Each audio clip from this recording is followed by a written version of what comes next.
اللہ تعالیٰ گویا کہ اس آیت میں اس بات کا احساس دلا رہے ہیں کہ ظاہری سامان کا تو تم بڑا خیال کر رہے ہو، حج کے سفر پہ جا رہے ہو، تم نے کپڑوں کا بھی خیال کر لیا، تم نے وہاں پر جو چیزیں تمہیں ضرورت کی چاہیے ان کا بھی خیال کر لیا، تم نے موبائل چارجر، الیکٹرانک مشین جو بھی تمہیں ساتھ سفر کے اندر ضرورت چاہیے وہ ان سب کا خیال کر لیا۔ ایک چیز جو اصل تمہیں جس کے تیار کر کے جانا ہے وہ تمہارے لیے ہے تقوی۔ وَتَزَوَّدُوا فَإِنَّ خَيْرَ الزَّادِ التَّقْوَىٰ، سب سے بہترین چیز جو تم اپنے ساتھ توشہ سفر رکھو گے وہ تقوی ہے۔ جب آپ حج کے سفر پہ جا رہے ہیں، ہفتہ پہلے، مہینہ پہلے آپ اس کی یادوں میں کھو جائیں، محمد کا روزہ قریب آ رہا ہے، بلندی پہ اپنا نصیب آ رہا ہے، فرشتوں یہ دے دو پیغام ان کو کہ خادم تمہارا سعید آ رہا ہے۔ یہ کیفیات جذبات پیدا ہونی چاہیے۔ مدینے کا سفر ہے اور میں نمدیدہ نمدیدہ، جبیں افسردہ افسردہ، قدم لرزیدہ لرزیدہ۔ تو ایک طرف اللہ کے رسول کی تجلیات کا مرکز ہے مدینہ منورہ، اور ایک طرف ذات الہی کی تجلیات کا مرکز ہے مکہ المکرمہ۔ جب تک ہم وہاں پر جانے سے پہلے اپنے آپ کو ذہنی طور پہ، مینٹلی طور پہ تیار نہیں کریں گے، ہمارا سفر کارآمد نہیں ہوگا۔ طواف کرتے ہیں انسان، مرد بھی کر رہے ہیں، عورتیں بھی طواف کر رہی ہیں، کبھی ٹکرا جاتا ہے، دماغ تمہارا کعبہ کی طرف اور اللہ کی طرف ایسا ہو کہ تمہیں پتہ ہی نہ ہو کہ میرے برابر سے کون گزر گیا۔ یہ کیفیت نہ ہو تو پھر تو وہاں جانے کا فائدہ ہی نہیں۔ الحمدللہ الحمدللہ وکفی والصلاة والسلام علی سید الرسل وخاتم الانبیاء وعلى آلہ المجتبى اما بعد فقد قال النبی صلی اللہ علیہ وسلم الحج اشہر معلومات فمن فرض فیہن الحج فلا رفث ولا فسوق ولا جدال فی الحج وما تفعلوا من خیر یعلمہ اللہ وتزودوا فإن خیر الزاد التقوى واتقون یا اولی الالباب، او کما قال علیہ الصلوۃ والسلام۔ ماشاءاللہ بہت ہی مبارک اجتماع ہے، اور سب سے بڑی بات یہ کہ جانے والے حضرات جو حج کے لیے جا رہے ہیں، اس سے زیادہ مبارک سفر شاید زندگی میں کرنے کا موقع انسان کو نہیں ملتا۔ اور قرآن کی جو آیت میں نے آپ کے سامنے تلاوت کی ہے، اس میں اسی کو اور چند یاد دہانیوں کے ساتھ ذکر کیا گیا۔ اللہ تعالیٰ فرماتے ہیں کہ دیکھو حج کے مہینے متعین ہیں، انسان سارا سال یہ عمل نہیں کر سکتا۔ الحج اشہر معلومات، مخصوص وقت کے اندر حج کیا جائے گا۔ فمن فرض فیہن الحج فلا رفث ولا فسوق ولا جدال فی الحج، تو جس کے اوپر، جو اپنے اوپر حج کو فرض کر لے، یعنی احرام کی نیت باندھ لے، تو تین کام اس کو ہرگز نہیں کرنے۔ یعنی ہونا تو یہ چاہیے تھا کہ حج کا جب سیشن اسٹارٹ ہو یا حج کا جب طریقہ بتایا شروع کیا جائے تو یہ کیا جائے کہ بھائی یہ کام کرنے ہیں، پھر کہا جائے کہ یہ کام نہیں کرنے۔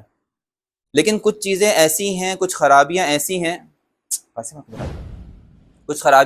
ہیں کہ جو بہت زیادہ کثرت سے پیش آتی ہیں، تو اہتمام کے ساتھ اس کے اندر پہلے یہ کہہ دیا گیا کہ دیکھو جب حج کے اندر جاؤ تو عام طور پہ لوگ ان خرابیوں میں مبتلا ہو جاتے ہیں، یہ کام ہرگز نہیں کرنا۔ پھر فرمایا وما تفعلوا من خیر یعلمہ اللہ، کہ خیر کا کام جو بھی تم کرتے ہو اللہ تعالیٰ اس کو اچھی طرح جانتے ہیں، تمہاری نیتوں کے احوال کو بھی جانتے ہیں، تمہارے عمل کو بھی جانتے ہیں۔ ایک جو مجھے اصل تشریح کرنی تھی اس آیت کے اندر، جو بہت ہی بنیادی نقطہ ہے، وہ یہ کہ اللہ تعالیٰ ارشاد فرماتے ہیں وَتَزَوَّدُوا، آگے فرمایا اس آیت کے اندر وَتَزَوَّدُوا، اور توشہ لے لیا کرو۔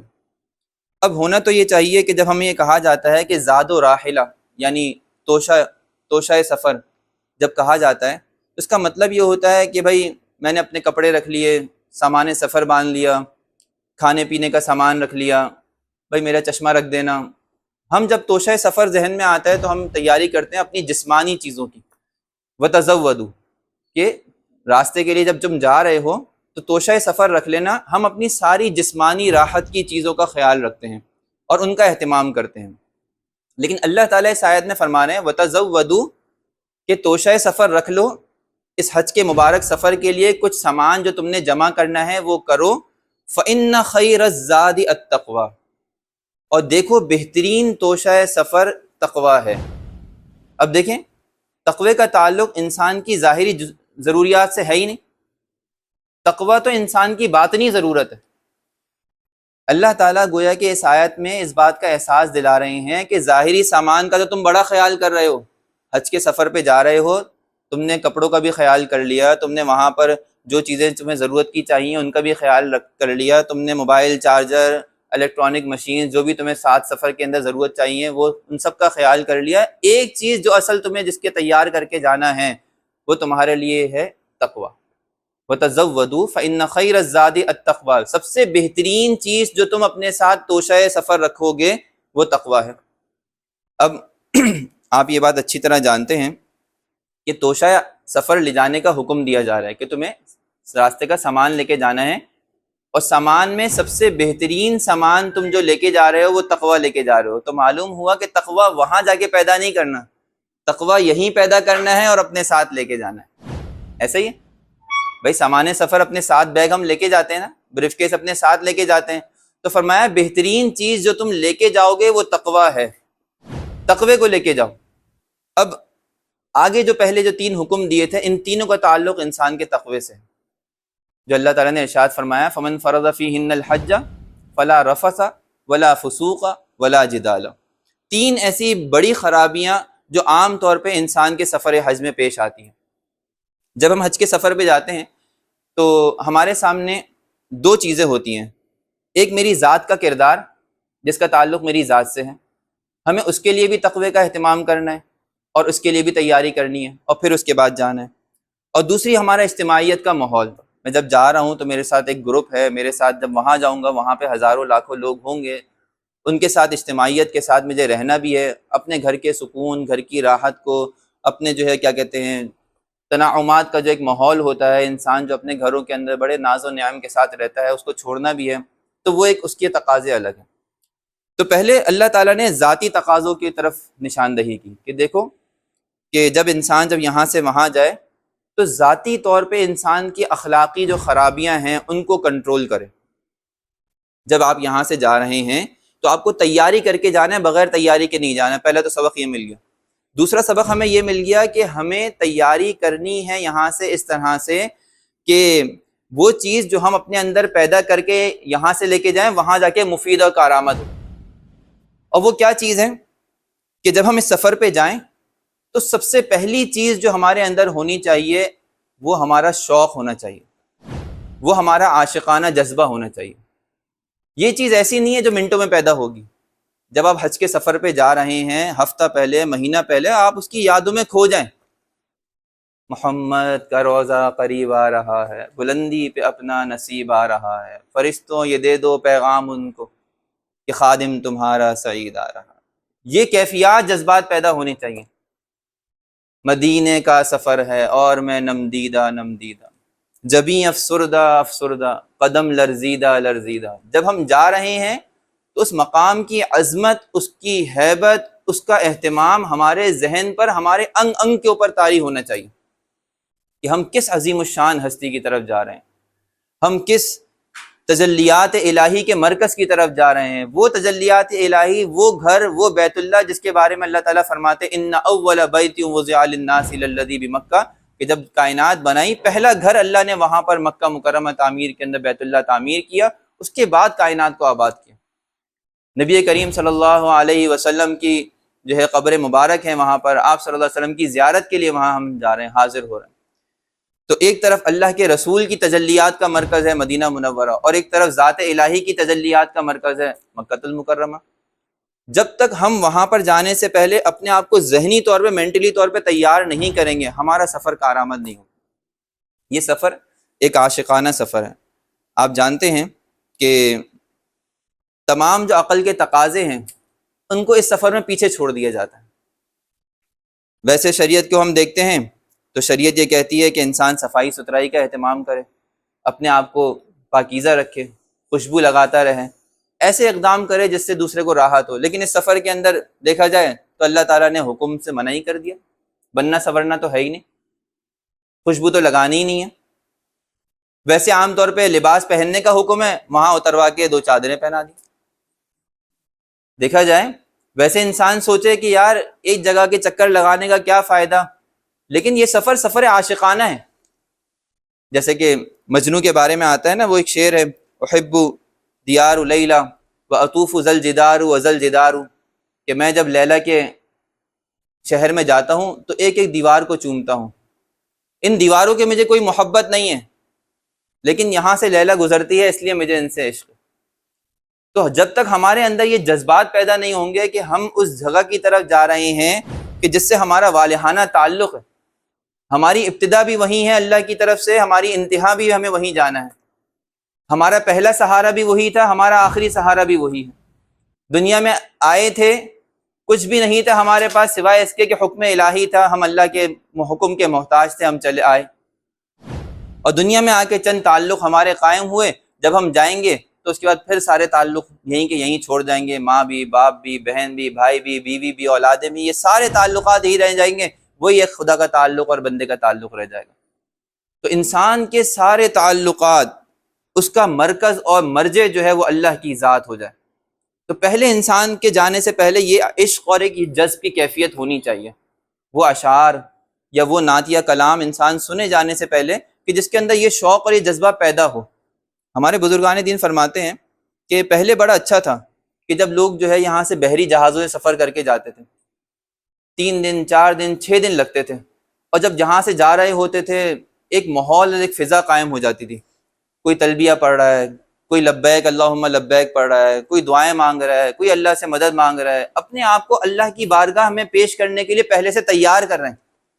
اپنے آپ کو جس طرح جسمانی طور پہ ہم تیار کرتے ہیں، اپنے آپ کو روحانی طور پہ بھی تیار کریں کہ ہم اس بڑے مقام الہی کے پاس جا رہے ہیں، اور جب ہم قیامت میں کھڑے ہوں گے تو یہی منظر ہوگا، میدان محشر ہوگا، اللہ کی ذات ہمارے سامنے ہوگی اور ہم اس کو دیکھ رہے ہوں گے، اور ہم سوالات و جوابات کا مشاہدہ کر رہے ہوں گے، جنت بھی ہوگی ہمارے سامنے، دوزخ بھی ہوگی ہمارے سامنے، گویا کہ ایک طرح سے پریپریشن ہے یہ اس کی، کہ اللہ نے اپنی زندگی میں ہمیں اس مقام پر پہلے بلا کر ایک دفعہ یہاں پہ لا کے کھڑا کر دیا۔ تو اگر وہ جذبات اور کیفیات ہمارے اندر نہ آئے تو ہمارا یہ سفر ادھورا ہو جائے گا۔ تو یہ سفر ایک عاشقانہ سفر ہے۔ تو عشق انسان کو جبھی ہوتا ہے جب عقل پیچھے رہ جاتی ہے، سمجھ آ رہی بات؟ جب تک انسان عقل کو سامنے رکھتا ہے عشق نہیں کر سکتا۔ یہی وجہ ہے کہ اس سفر کے تقاضے عاشقانہ ہیں۔ اس سفر کے اندر انسان کو کہہ دیا گیا الحج السج والعج، کہ افضل الحج کون سا ہے؟ فرمایا جو پراگندہ حال ہو، بالکل غبار آلود ہو، فکر ہی نہیں ہے، پرواہ ہی نہیں ہے اپنی۔ وہاں پہ جا کے فرمایا کہ بھئی حج کون سا ہے؟ الحج الشعث الطفل، کہ حج تو وہ ہے کہ جس کے اندر انسان جو ہے وہ زیادہ سے زیادہ تلبیہ پڑھے، لبیک اللہم لبیک کی پکار ہو، کثرت ہو، جوش کے ساتھ، کبھی کسی اونچائی پہ چڑھ رہا ہے تو لبیک اللہم لبیک، کبھی نیچے اتر رہا ہے تو لبیک اللہم لبیک، والہانہ جذبات انسان کے اندر ہوں، انسان دنیا و ما فیہا سے قطع تعلق ہو جائے اس سفر کے اندر۔ یہ سفر کی انسان کی بنیادی ضرورت ہے کہ جب وہاں جائیں تو آپ نے چند کاموں کا بہت زیادہ اہتمام کرنا ہے۔ ایک تو کردار کے اوپر محنت، جس کو اس آیت میں ارشاد فرمایا کہ دیکھو فلا رفثا، وہاں پہ ویسے عام طور پہ دیکھیں، میں نے آپ کو کہا نا کہ حج کا جو سفر ہے یہ سارے عقلی تقاضوں کے خلاف ہے۔ ساری زندگی شریعت یہ کہتی ہے پردے کا اہتمام ہونا چاہیے، خاتون کا چہرہ نہیں کھلنا چاہیے، حجاب ہے اس کے لیے، وہاں جا کے خود کہہ دیا کہ حجاب کی ضرورت نہیں ہے، چہرے پہ کپڑا نہیں لگنا چاہیے عورت کو۔ تو لازمی سی بات ہے وہ جگہ، وہ مقام ایسا ہے، وہ روحانی برکت والا ماحول ایسا ہے کہ یہاں پہ آ کے بھی اگر تم اس کام میں لگ گئے، بد نگاہی میں لگ گئے اور بری سوچ و فکر میں لگ گئے تو پھر تو تمہارا ستیہ ناس ہو گیا۔ اگر اس جگہ پہ بھی آ کے تم اپنے دل کو، اپنے دماغ کو صاف نہیں کر سکے، فَأَيُّ قَرْيَةٍ بَعْدَهَا، اس کے علاوہ دنیا میں اور کون سی جگہ ہوگی کہ جہاں تمہارا دل، دماغ اور تمہارا جو ہے وہ اعمال صاف ہوں گے۔ تو پہلی چیز وہاں پر یہ ہے کہ چونکہ پردے کا اللہ نے ایک حکمت کی وجہ سے وہاں پردے کا حکم ختم فرما دیا، تو فرمایا کہ دیکھو بے حیائی نہیں، وہاں پہ جاؤ گے وہاں پہ گوری عورتیں بھی ہوں گی، کالی عورتیں بھی ہوں گی، ہر قسم کی عورتیں ہوں گی، اور اللہ نے ان کو چہرہ کے پردہ کرنے سے بھی منع کیا ہوا ہے، روکا ہوا ہے، چہرے کے اوپر پردہ نہیں لگنا چاہیے۔ اپنے طور پہ خواتین احتیاطاً کر لیتی ہیں، ایک ہیٹ لگا کے آگے کر لیا، لیکن ہر ایک کے لیے ممکن نہیں ہوتا۔ پھر گرمی اتنی، پھر اس کے بعد پسینہ بہت زیادہ، پھر اس کے بعد وہاں پر نہانا دھونا بھی نہیں ہوتا، اپنے جسم سے گندگی صاف نہیں کرنی ہوتی، تو یہ اس وجہ سے بھی بہت زیادہ پریشانیاں ہوتی ہیں۔ تو شریعت نے اس کو وہاں پہ رخصت دی کہ چہرہ اپنا نہ چھپاؤ، تو بھی کوئی حرج کی بات نہیں۔ تو وہاں فرما دیا کہ دیکھو تمہارا یہ کام یہ ہے کہ وہاں جا کے فلا رفث، بے حیائی کی کوئی بات نہیں ہونی چاہیے۔ طواف کرتے ہیں انسان، مرد بھی کر رہے ہیں، عورتیں بھی طواف کر رہی ہیں، کبھی ٹکرا جاتا ہے، دماغ تمہارا کعبہ کی طرف اور اللہ کی طرف ایسا ہو کہ تمہیں پتہ ہی نہ ہو کہ میرے برابر سے کون گزر گیا۔ یہ کیفیت نہ ہو تو پھر تو وہاں جانے کا فائدہ ہی نہیں۔ اگر انسان وہاں جا کر بھی یہ سوچتا رہے کہ میرے دائیں کون ہیں میرے بائیں کون ہیں، تو اس کا مطلب یہ ہے کہ ذہن تو اس کا اللہ کی ذات سے ہٹا ہوا ہے۔ یہ جو انسان کے اوپر عشق کے جذبات ہوتے ہیں نا، وہ معشوق کے علاوہ ہر چیز کو بھلا دیتے ہیں۔ سمجھ میں آ رہی بات؟ جب انسان کے اوپر عاشقانہ جذبات ہوتے ہیں تو اس کے سامنے صرف اور صرف معشوق ہوتی ہے، اس کے علاوہ ہر چیز غائب ہو جاتی ہے۔ تو یہاں پہ اللہ تعالیٰ گویا کہ اپنی ذات سے عشق کرنا سکھا رہے ہیں اس سفر کے اندر، کہ دیکھو یہ سفر ایسا ہے جو ہمارے ساتھ ایک عاشقانہ سفر ہے، مجھ سے تعلق کا معاملہ ہے، میں ہوں اور تم ہو، اس کے علاوہ تم دنیا و مافیا کو چھوڑ دو، نہ بننے سنورنے کی طرف توجہ ہو، نہ بالوں کو کاٹنے کی طرف توجہ ہو، نہ خوشبو لگانے کی طرف توجہ ہو، نہ تمہاری جو ہے کپڑے پہننے اچھے اچھے کپڑے پہننے کی طرف توجہ ہو۔ یہ ساری ضروریات زندگی کو ایک سائڈ پہ لگا دیا کہ ان سب کو چھوڑ دو اور میری طرف متوجہ ہو جاؤ۔ تو پہلا کام تو یہ کہا کہ فلا رفث، پھر فرمایا ولا فسوق۔ دیکھو وہاں پر جاؤ گے تو بہت سی چیز ایسے ہیں کہ جب انسان اپنے ایک کمفرٹیبل زون سے نکلتا ہے تو مزاج کے ناموافق چیزیں پیش آتی ہیں۔ تو فرمایا کہ ولا جدال فی الحج، کہ وہاں پر جا کے جو ہے وہ لڑائی جھگڑے نہیں ہونے چاہیے۔ کیوں؟ اس لیے کہ بھئی لا محالہ انسان جب اجتماعیت کے اندر ہوتا ہے، انفرادی طور پہ جب اپنے کام کر رہا ہوتا ہے تو اپنی مرضی سے جو چاہتا ہے کرتا ہے، لیکن اب وہاں پر کیا ہے، اجتماعیت ہے، سب کی رعایت رکھنی ہے۔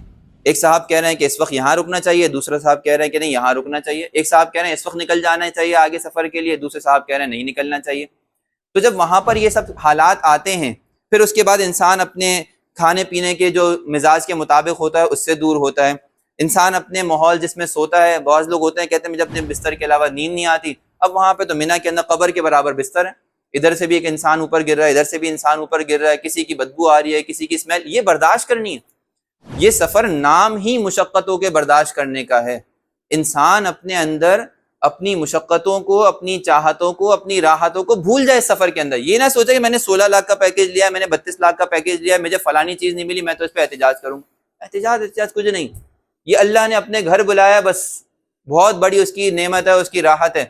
جو اس کی طرف سے مل گیا اللہ کا شکر ہے، احسان ہے، جو نہیں ملا شکایت نہیں، زبان نہیں کھلنی اس کے اوپر۔ اتنا بڑا سفر اللہ نے کرا دیا، اتنی بڑی نعمت اللہ نے دے دی، اتنی بڑی راحت اللہ نے دے دی، اللہ نے اپنی ملاقات کا وقت دے دیا۔ یہ حج ایسا ہے، حدیث میں آتا ہے الحاج والمعتمر وفد اللہ، یہ اللہ کا وفد ہے جو اللہ سے ملاقات کے لیے جا رہا ہے۔ تو ایک آدمی کو بادشاہ وقت ملاقات کا ٹائم دے دے، وہ ملاقات کے وقت کہہ رہا ہو کہ مجھے تو اے سی کی ہوا صحیح نہیں آ رہی، بادشاہ کتنا ناراض ہوگا کہ اللہ کے بندے ہم نے تجھے بلا لیا، اتنی بڑی بات ہے، ہم نے تجھے سامنے کھڑا کر دیا، یہ کم نعمت ہے، اور تم یہاں پہ آگے کہہ رہے ہو کہ اس کا اے سی نہیں چل رہا ہے، اس کا پنکھا نہیں چل رہا ہے، یہاں سے گرمی ہو رہی ہے، یہاں کھانے کا نمک زیادہ ہے، یہاں وہاں لوگ اس پہ جھگڑ رہے ہوتے ہیں۔